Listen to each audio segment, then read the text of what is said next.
포스코 DX 주주 여러분들 반갑습니다. 강프로입니다. 자, 오늘 포스코 DX가 보합권에 마감이 됐는데 보유하고 계신 분들이 조금 지루할 것 같아요. 그리고 지루하게 주가가 만들고 있죠. 그리고 상대적으로 2차전지 관련된 다른 종목들에 비해서 조금 가격이 높습니다. 제가 평가치를 어떻게 봐야 되는지 그 부분을 오늘 영상에서 이야기를 드리도록 할 테니까 일단 좋아요, 구독 버튼 꼭 부탁드리고요. 그리고 일단 보유하고 계신 분들은 일단 지금 굳이 당장에 매도할 필요는 없다. 근데 다각도로 볼 필요는 있다. 그 부분에 대해서 제가 이야기를 드릴게요. 자, 밑에다가 포스코 그룹이 아니라 에코프로 그룹주가 지금 2차전지대에서 대장이죠. 그래서 에코프로를 깔고 나서 비교를 하겠습니다. 자, 포스코 DX가 강세를 보이기 위해서는 포스코 퓨처엠이 강세를 보여야 되고요. 포스코 퓨처엠이 강세를 보이기 위해서는 홀딩스가 강세를 보여야 되고, 홀딩스가 강세를 보이기 위해서는 에코프로가 강세를 보여야 됩니다. 그러면 이쪽 업종이라고도 볼 수 있고 테마라고도 볼 수 있고 섹터라고도 볼 수 있는데, 이쪽에 대한 시세를 내는 원동력이 되는 건 에코프로라는 거죠. 근데 지금 에코프로의 주가가 70만 원에서 등락 구간을 거치고 있고요. 시가총액 기준에서 지금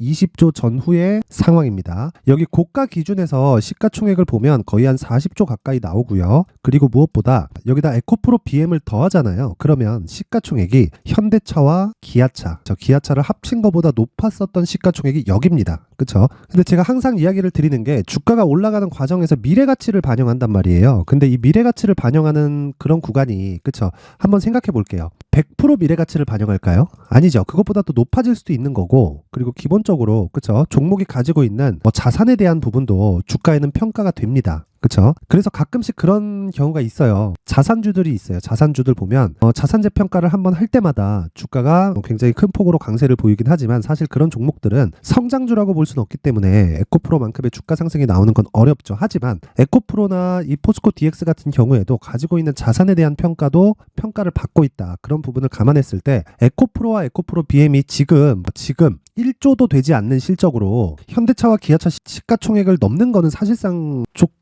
오버프라이스 된 면이 없지 않아 있죠. 그래서 제가 오늘 이 얘기를 드리는 게, 포스코 DX가 상대적으로 평가를 더 받고 있는 것은 맞습니다. 왜? 조정폭이 적잖아요. 그리고 무엇보다 우리가 지금 여기서 봐야 될 건, 보유자들은 일단 지루할 것 같아요. 일단 저는 보유하고 있지 않은데 개인적으로 저는 요 구간은 수익을 못 냈습니다. 요 구간은 못 냈고, 여기까지만 매매를 했고, 이 구간에서 여기서 한 번 더 간다고? 요거는 진짜 깜짝 놀랐어요. 왜 그러냐면, 제가 지금까지 이야기를 드린 내용을 이 참고해 보면, 저는 포스코 DX를 매매할 때 뭘 보고 매매를 했다는 건가요? 포스코 DX의 차트? 물론 그것도 포함이 되지만 에코프로에 대한 움직임을 보면서, 그쵸? 포스코 DX를 추격해서 매매를 해왔다는 겁니다. 근데 그 기준이 되는 건 신고가다. 자, 그러면 이 신고가에 대해서 우리가 알아야 되는데, 신고가를 만들었다는 건 주가가 올라가기 위한, 즉 앞에 좋을 부분을 선반영 받기 위한 시작점에 왔다는 게 되는 거예요. 그런데 지금 어떤 상황입니까? 에코프로는 신고가를 가기 위해서는, 그쵸? 150만 원까지 올라야 되니까 한 100% 정도 상승이 나와야 돼요. 그런데 포스코 DX는 조정폭이 적다 보니까, 그쵸? 신고가를 만드는 데까지 그렇게 큰 폭의 상승이 나오지 않아도, 물론 고가까지 한 20% 정도 올라야 되니까 적다고는 볼 수 없지만, 요 정도까지 한 20% 정도가 올라가면 다시 새로운 가격대를 쓴단 말이에요. 이런 이유가 있어요. 여러 가지 호재들을 가지고 있잖아요. 그런데 그런 이유보다 우리가 여기서는 다각도로 보자고요. 만약에 떨어졌을 때 어디까지 떨어질 수 있는지, 그리고 올라갔을 때는 추가적으로 올라갈 수 있는데 에코프로의 상황이 어떨지, 그 부분에 대해서 이야기를 드리는 거고, 자, 만약에 떨어지게 됐습니다. 그러면 포스코 DX가 에코프로보다 하락폭은 더 커질 수 있습니다. 하지만 그 하락폭이 나왔었던 건 에코프로가 하락하지 않는 상황에서는 제한적일 수밖에 없고요. 그리고 반대로 상승 구간이 나왔을 때는 에코프로보다 더 많이 올라갈 수 있지만, 에코프로도 지금 고가에서 저항을 받을 수밖에 없죠. 자, 여기 보시면 11월 초에 공매도를 금지한다는 내용이 발생하면서 어떤 상황이 됐나요? 매물대가 또 형성됐죠. 자, 공매도 때문에 내린다 하던 사람들이 공매도 금지되면 올라가야 되는데 그게 아니라 매물대를 형성해 버렸잖아요. 자, 이렇게 주가는 올라가면 올라갈수록 매물대가 형성이 되는 그런 성질을 가지고 있어요. 그래서 우리가 이런 부분에서 효율적인 내용을 파악하기 위해서는 이 구간에서 올라가는 상황, 내려가는 상황에 대한 양쪽의 시나리오를 다 갖춰놔야 된다고요. 그래서 지금 우리가 포스코 DX를 보유하고 있다 한다면 지금 어떻게 해야 됩니까? 보유하는 것 괜찮다. 하지만 내가 추가적으로 매수할 수 있는 자금을 확보해 놓자. 그건 에코프로를 기준에서 짜면 되지만, 이 폭이, 그쵸? 단기적으로는 만약에 62평선을 이탈해서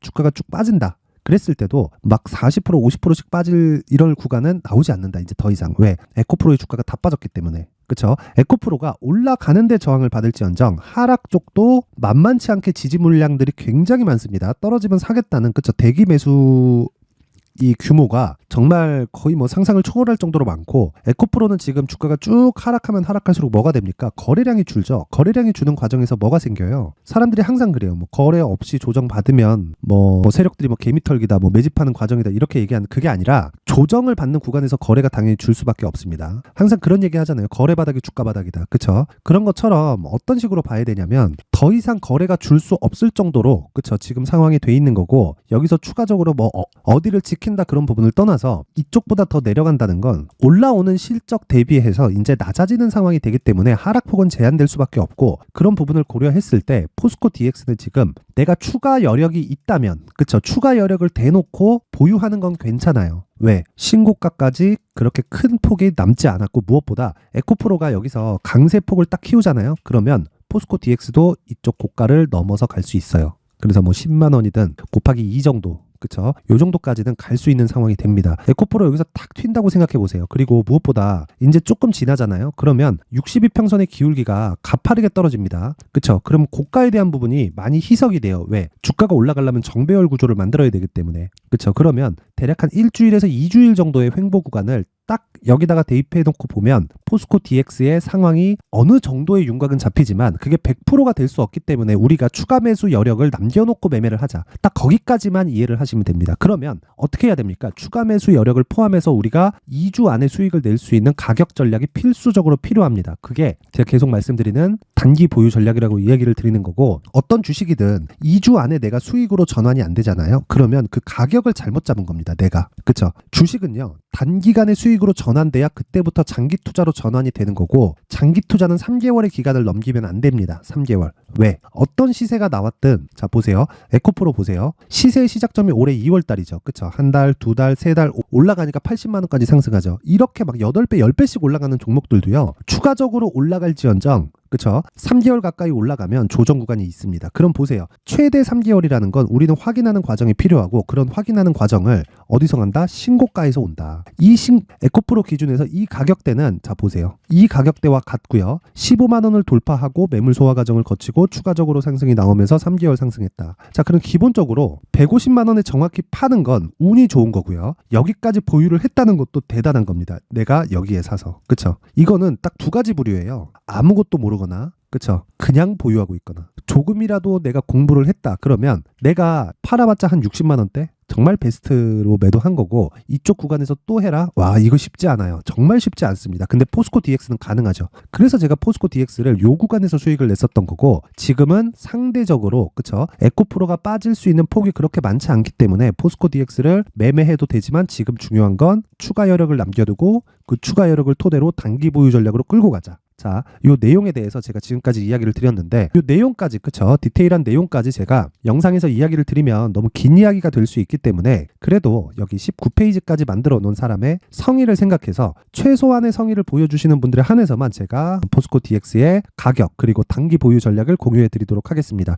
최소한의 성의는 돈 안 받아요. 돈 안 받고 영상 상단에 있는 전화번호로 숫자 3이라고 문자를 보내주시는 분들에 한해서만 제가 포스코 DX의 가격 그리고 단기 보유 전략을 공유해 드리도록 할 테니까, 시청해 주시는 모든 분들이 상단의 전화번호 확인해서 숫자 3이라고 문자 보내주시면 됩니다. 자, 그리고 이런 추적하는 과정에서 돈을 놀릴 수 없죠. 그리고 저는 항상 신고가 매매를 해야 된다고 이야기를 드리는데, 그 신고가 매매를 하기 위해서는, 그쵸? 신고가에 대한 이해가 필요하고 구조에 대해서 이해가 필요합니다. 자, 그런 내용을 강프로의 무료 소통방에서 하고 있고요. 내가 신고가 종목 중에서 임팩트 있는 종목을 매매하고 싶다 하시는 분들은 입장하시면 됩니다. 그리고 일단 오늘 같은 경우에 매일매일 단타를 진행합니다. 종목이 있을 때는. 오늘 같은 경우에는 여기 11월 22일 토비스와 SNS텍 이렇게 진행이 됐고, 종목이 나간 시간대를 보면 여기 보세요. 8시 45분, 8시 49분 장 시작 전에 나갑니다. 그리고 종목 상황을 한번 보겠습니다. 토비스.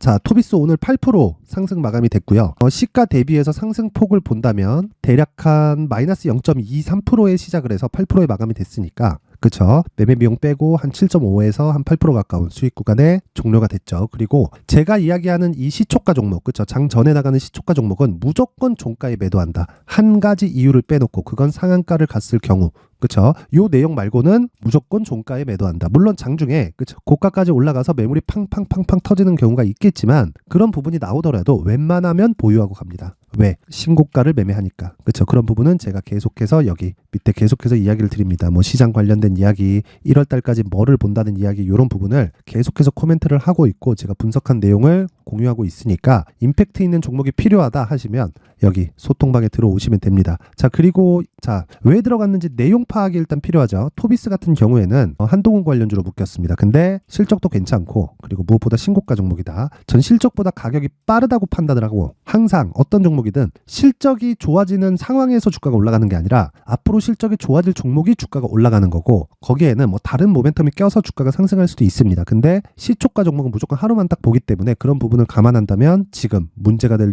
요인은 전혀 없습니다. 그렇죠? 지금 왜 하루에 끝내고 나오니까. 그렇죠? 즉 한동훈 관련주로 엮여서 대장주인 두방이 조금 가격 부담을 가지고 있다 보니까 곁다리로 이렇게 시세가 나왔다. 이렇게 보면 되고 제가 판단하는 기준은 신고가 이후에 조정 구간을 모두 다 거쳤기 때문이다. 그렇죠? 그리고 다음에 SNS택을 한번 보겠습니다. 자, SNS택을 보면 오늘 10% 상승 마감이 됐습니다. 자, 요 내용을 보면 당연히 신고가 종목 맞고요. 그리고 오늘 뭐가 있었죠? 엔비디아의 실적 발표가 있었죠. 그렇죠? 엔비디아의 실적 발표가 있었는데 엔비디아도 안 올랐고요. 한미반도체도 안 올랐고 하이닉스도 큰 폭의 상승을 보이지 않았습니다. 왜 그럴까요? 먼저 올랐기 때문이에요. 가격이 먼저 오른다 그랬죠, 실적보다. 근데 엔비디아의 실적이 무슨 상관이 있나요? 이렇게 보시는 게 아니라 엔비디아의 실적이 좋다는 건 GPU를 많이 팔았다는 건데 GPU를 많이 팔았다는 건 메모리 반도체도 많이 팔았다는 겁니다. 그러면 엔비디아의 실적이 좋다는 건 하이닉스의 실적은 시간차를 두고 좋아진다는 거고 반도체 관련주들, 한국에 있는 반도체 소부장 종목들은 당연히 좋아질 수밖에 없습니다. 근데 한미 반도체는 상대적으로 비싸다 보니까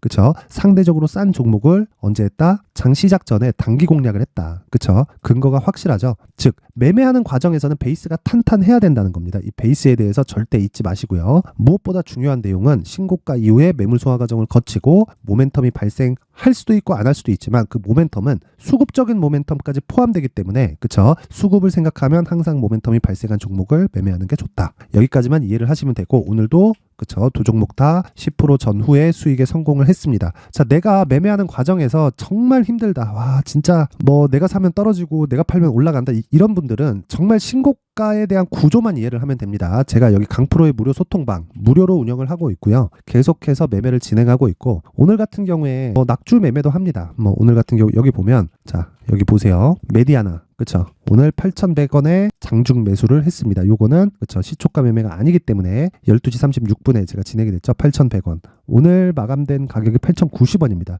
그쵸? 고정해서 체결이 됐고요. 요건 추가적으로 보유해서 갑니다. 이제 내일 반등 나오면 매도하고 빠지면 되겠죠. 이런 종목들까지 항상 그냥 여기까지 한번 보죠. 메디아나 한번 보면 자 보세요. 8,090원에 끝났고 그쵸? 신고가 이후에 조정 구간에 내가 정확히 매수한 부분이 있고 내일 반등 나오면 그냥 매도하고 빠지면 됩니다. 저는 그냥 끝.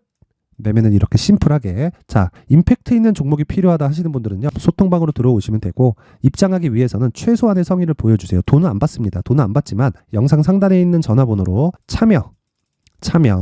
참여라고 문자를 보내주시는 분들에 한해서만 제가 강프로의 무료 소통방 입장 링크를 순차적으로 공유를 해드리도록 하겠고요. 딱 오늘까지만 받도록 하겠습니다. 자, 항상 시청해 주셔서 감사드리고요. 포스코 DX 좀 지루할 것 같은데 저는 보유하고 있지는 않지만 아까 전에 제가 말씀드렸었던 내용 있죠? 그 부분 반드시 기억하셔야 됩니다. 추가 매수할 수 있는 여력을 두고 하자. 왜? 에코프로가 다 빠졌으니까. 이 부분 잊지 마세요.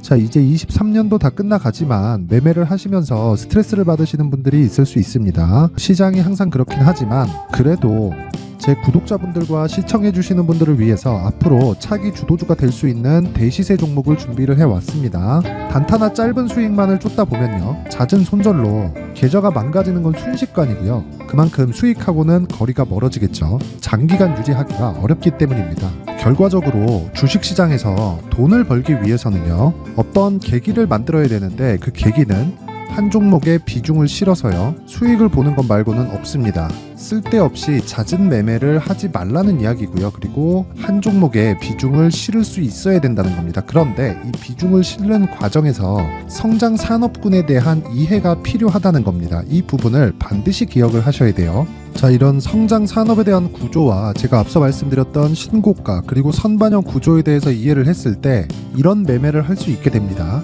2월 7일 강프로의 대시세 종목으로 에코프로 매수가는 17만원 이에서 진행이 됐고요. 그리고 목표가는 50만원부터 자율 매도 구간으로 잡았죠.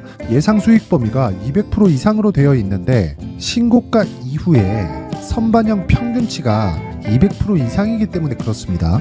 자, 그런데 에코프로가 2차전지 양극재 기업이죠. 2차전지 양극재는 친환경이라는 범주 안에 속해 있다고 보시면 됩니다. 근데 제가 항상 이야기를 드리죠. 시세는 항상 연결된다고요. 앞으로 나올 대시세 종목도 이런 친환경이라는 성장 산업군에 포함되어 있어야 됩니다. 자, 이런 성장 산업군에 포함되어 있는 걸 확인한다면 이 내용처럼 세 가지의 공통점을 가지고 있습니다. 1년에 많은 종목이 발생하지 않고요. 그리고 세력들의 장기간 매집 구간이 확인돼야 되고, 그리고 상승하기 시작하면 평균적으로 3개월 정도의 상승 구간을 보이기는 하지만 제가 2개월이라고 작성을 해온 건 한 가지 내용 때문입니다. 한 달은 확인하는 과정이 필요하기 때문입니다. 이게 무슨 얘기냐면 성장 산업에 대한 부분 그리고 이런 공통점, 여기다가 기술적인 내용을 다 포함을 시키더라도 절대적으로 가격이 우선적으로 반영이 되는 것이기 때문입니다. 에코프로도 마찬가지예요. 장기간 하락하면서 최악의 국면을 거쳐왔고요. 이 구간에서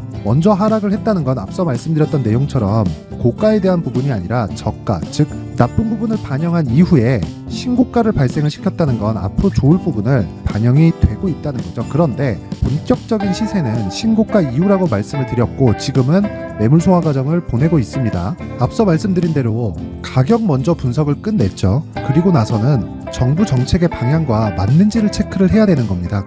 2023년 대시세 종목인 에코프로도요, 정부 정책의 방향에 맞는 종목이라고 볼 수 있겠죠. 물론 이런 종목들도요, 신고가 이후에 시세를 낸다는 건 반드시 기억하고 있어야 됩니다. 자, 이런 내용을 토대로 23년 상반기 에코프로와 같은 대시세 종목을 준비를 해왔습니다. 자, 하반기 대시세 종목은 영상 상단의 전화번호로 대시세라고 문자를 보내주시는 분들에 한해서만 공유해드리도록 할 테니까 영상 상단의 전화번호 확인해서 하반기 대시세 종목으로 큰 수익 내셨으면 좋겠습니다.